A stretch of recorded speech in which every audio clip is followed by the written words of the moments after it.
In this lesson, we'll look at how the air conditioning system works to provide a comfortable temperature for the crew and the passengers. Hot compressed bleed air is supplied from the hot air sources. Some of this hot air is fed directly to the hot air manifold through the hot air supply valve. The trim air valves control the mixture of hot and cold air entering the aircraft zones.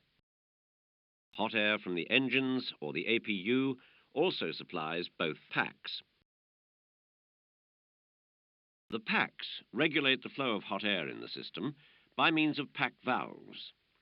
Let's see what happens to the hot air after it enters the pack. Inside each pack is a refrigeration unit which cools the hot air. The cooled air passes out of the pack and into the cold air duct.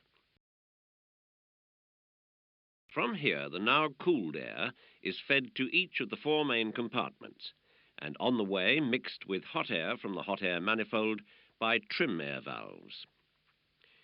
Remember that the cargo compartments are supplied with hot air only and not conditioned air. Should both packs fail, then cold air can be obtained from outside the aircraft via the ram air inlet. But there are restrictions on using ram air, and these will be covered later.